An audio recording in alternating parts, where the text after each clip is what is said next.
On her lavish wedding day, a young woman faces humiliation at the hands of her older sister.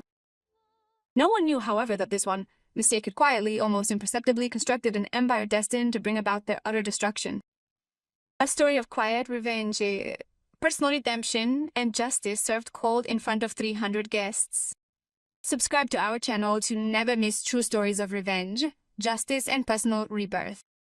The Swarovski crystal chandelier projected rainbows over the ballroom of the Grand Hotel Excelsior in Milan. 300 guests in evening gowns chatted elegantly as waiters served crystal champagne in bohemian crystal flutes.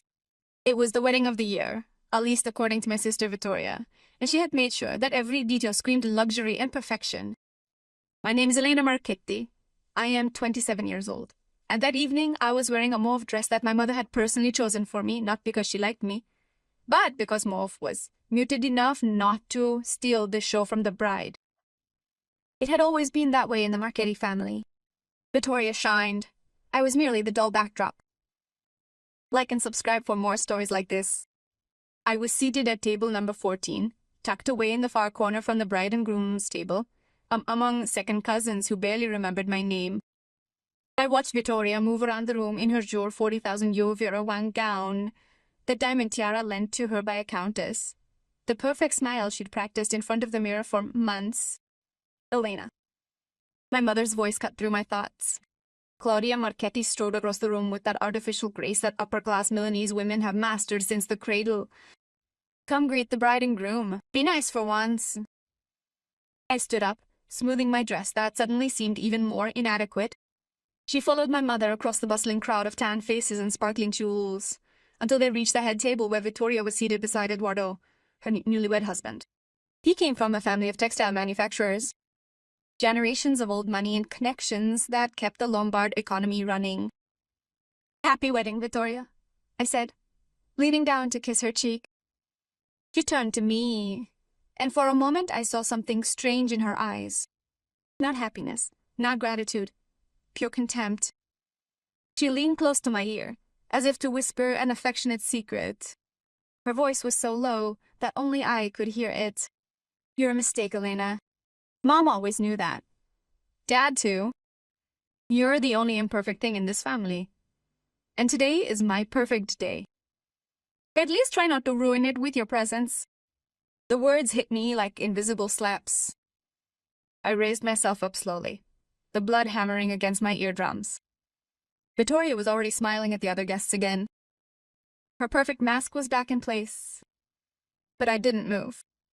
Instead, I grabbed the microphone from the bride and groom's table. The audio technician had placed the system there, ready for any toast that might occur. I turned it on with a click that echoed throughout the room. The hum of conversation gradually died away. 300 pairs of eyes turned toward me. I saw my mother turn pale. My father, Carlo Marchetti, chairman of Marchetti Holdings, rose from his chair with a startled expression. Vittoria stared at me with growing terror. Good evening, everyone, I said, my amplified voice filling the Baroque ballroom. My name is Elena Marchetti, and I am the sister of the bride. The one you've probably never heard of. Nervous laughter rippled through the tables. I'd like to make a special toast tonight, not just to the bride and groom, but to all the people here who believe in value, authenticity, and recognizing true talent when they see it. Vittoria tried to interrupt me, but Eduardo stopped her with his hand. He looked curious. See? My sister just whispered something in my ear. She called me a mistake. She said I'm the only imperfect thing in this family. The silence was now absolute. I could hear people breathing in. My mother looked like she was about to faint. And maybe she's right, I continued smiling. I'm a mistake from the Marchetti family's point of view, because while they were building their empire on appearances, I was building something real. I paused, letting the tension build. How many of you know Artemis? The surprised ones murmured. Italian tech startup Artemis made the cover of Il Sole 24 Ore. That week, having just secured an €80 million funding round, thereby positioning itself among Europe's most promising unicorns in the application of artificial intelligence to medical diagnostics. Artemis, as founder and CEO, is called Im Rossetti. No one has ever seen his face. He runs the company remotely, obsessively guarding his privacy. Investors describe him as a visionary genius. I looked directly at Vittoria. Her eyes were wide with horror. So M. Rossetti is me, Elena Marchetti, who decided to use my grandmother's maiden name as I wanted to build something outside of the shadow cast by this family. Chaos erupted. Flashes of photographs, exclamations, chairs creaking on the marble as people stood up. I saw journalists among the guests pulling out their phones. The details of this would be included in every Italian economic publication by dawn. My father stood motionless, his face ashen. My mother had put a hand to her chest, but Vittoria was looking at me with a hatred so pure it seemed tangible. So, my sister, I said softly into the microphone, you are right. I am a mistake. A mistake worth 80 million euros and growing every day. A mistake that employs 200 people. A mistake that is changing European medicine. I placed the microphone on the table with a dull thud that sounded like a gunshot.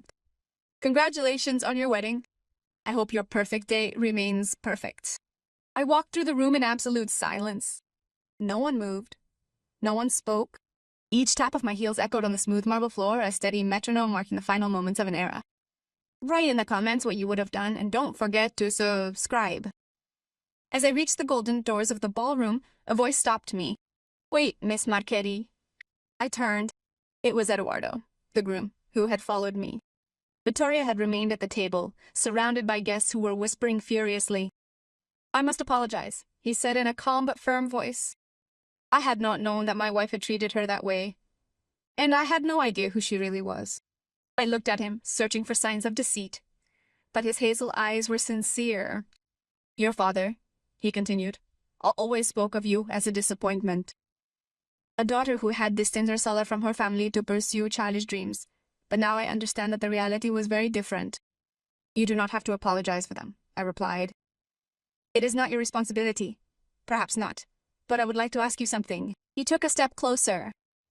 Artemis Day is looking for partnerships with manufacturing companies to produce medical devices, right? I read that in the article in Il Sole 24 Ore. I nodded slowly, wondering where he was going with this. My family has been manufacturing technical textiles for 3 generations. Medical textiles, among other things. Materials for implantable devices, smart textiles for biological monitoring. Perhaps we should talk in a professional context, of course, Vantek. I handed him my business card, which I always kept in my wallet for cases like this. Contact me on Monday, Dr. Valenti. I'd be happy to discuss opportunities for collaboration. He took the card, then did something unexpected, shook my hand with genuine respect. For what it's worth, he said, you did the right thing tonight. Some truths have to be told, no matter how uncomfortable. He walked back into the hall to his wife, and the marriage I had just turned into a national scandal. I walked out into the Milanese night, where my driver was waiting for me in the black Mercedes. Home, Roberto, I said, sinking into the back seat. How was the wedding, Miss Elena? He asked, his eyes in the rearview mirror. Perfect, I replied, smiling for the first time that evening. Absolutely perfect. The following days were a media whirlwind. Invisible Marchetti Air reveals himself to be a technological genius, the headline screamed. Upper-class Milanese family keeps most successful daughter a secret.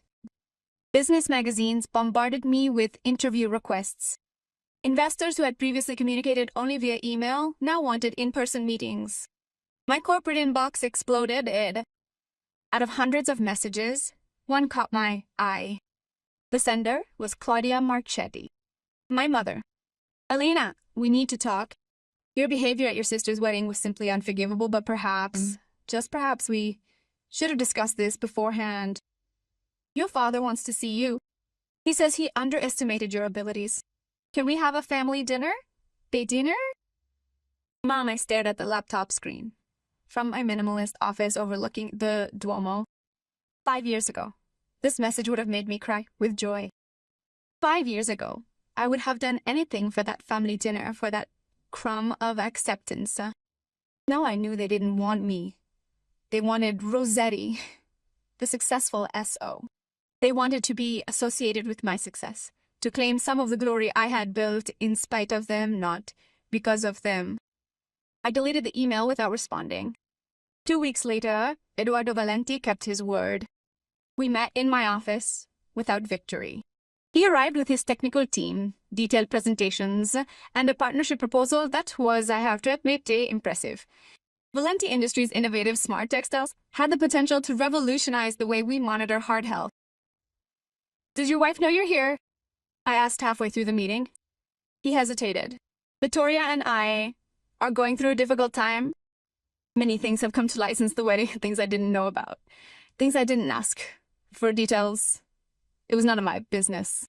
Our proposal," he continued, bringing the conversation back to the professional side, "is a 50-50 joint venture. We'll provide our manufacturing capabilities, you'll provide the technology, and we'll split the profits equally." It was a generous offer. Too generous. "Why?" I asked directly. She could work with any tech company. Why precisely with his sister-in-law's business that ruined his marriage? Eduardo gave a sad smile. "Because that marriage was already a wreck. I just hadn't found that out yet. And because, Miss Marchetti, I recognize genuine talent when I see it.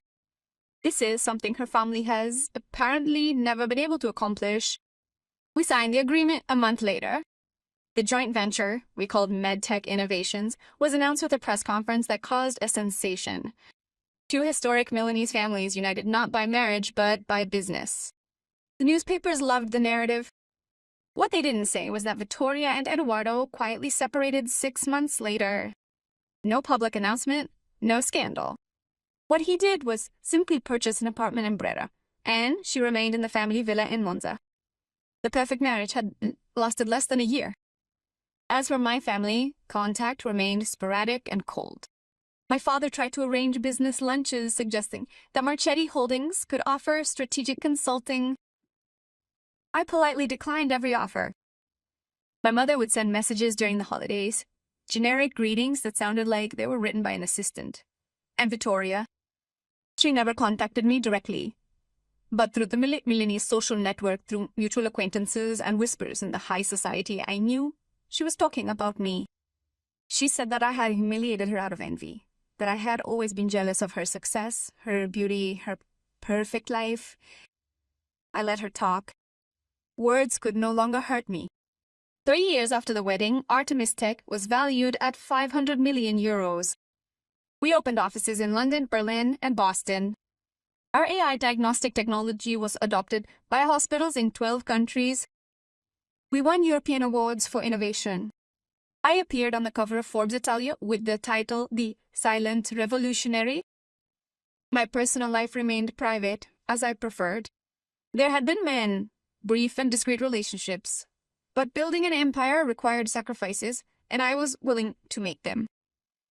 One December afternoon, I was walking down via Monte Napoleone after a meeting, when I ran into someone I hadn't seen in years. Elena turned to me. It was Vittoria, unrecognizable from the radiant bride of 3 years earlier. She still wore designer clothes, but something had changed. The wrinkles around her eyes, perhaps, or her posture, no longer so regal. "Vittoria," I said neutrally. We looked at each other in awkward silence.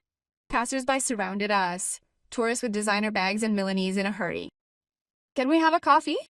she asked suddenly. "Just 5 minutes, please." I could have said no. I should probably have refused. But something in her voice, a vulnerability I'd never heard before, moved me to nod. We entered a historic cafe, the Marchesi, with its gilded chandeliers and marble tables. We ordered espressos that arrived in white porcelain cups. "You win," Vittoria said without preamble. "It was you, wasn't it, who was smart and successful? I was just a pretty face, and even that's not enough now."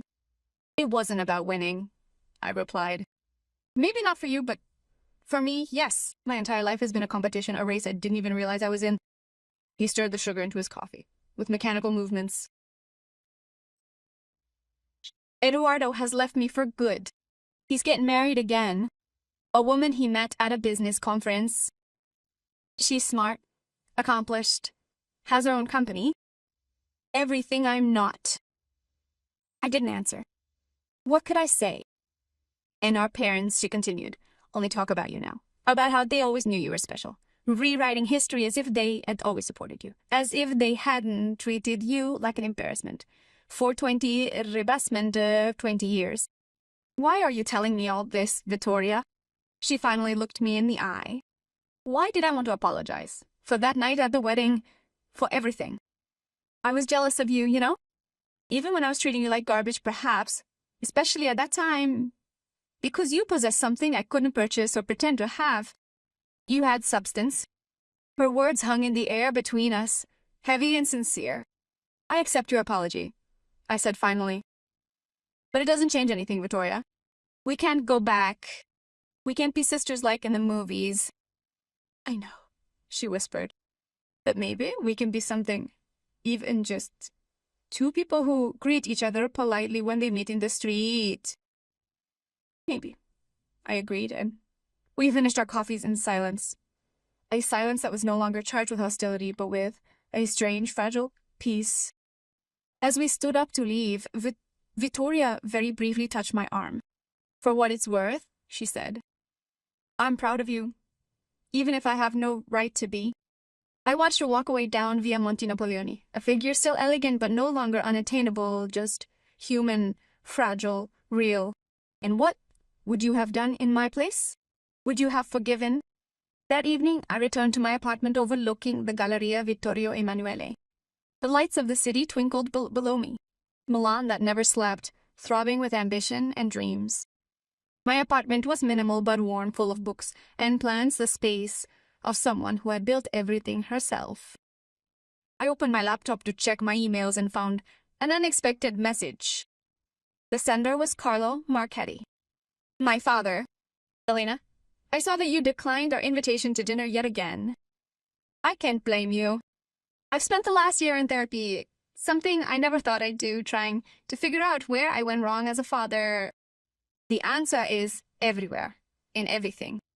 I projected my dreams of superficial perfection onto Victory and ignored you because your intelligence scared me. Your intelligence surpassed mine even at age 14, and instead of pride, I felt a sense of threat. I'm not asking you to forgive me. I don't deserve it. But I wanted you to know that I see you, Elena. I finally see you, and what I see fills me with pride and regret in equal measure. If one day I want to meet your father, the real one, not the facade I've always put on, I'll be here. Dad, I read the message 3 times, then closed my laptop and walked towards the panoramic window. Milan glittered before me, a city alive with opportunity and undergoing constant transformation, where new stories were written each day. Maybe one day I would respond to that message. Maybe I would give my father the chance he seemed to be asking for, but not that evening. That evening, I just wanted to stay in the success I had built, in the silence I had conquered, in the life that was entirely and indisputably mine. I was Elena Marchetti, the mistake that was worth €500 million. The mistake that had changed European medicine. The mistake that had shown that true value is not inherited, it is created. And that was the sweetest revenge of all. Like and subscribe to the channel for more stories of redemption and justice. Write in the comments, would you have behaved like Elena? 2 years after that conversation with Vittoria, I received an unexpected invitation. A formal email with the logo and everything.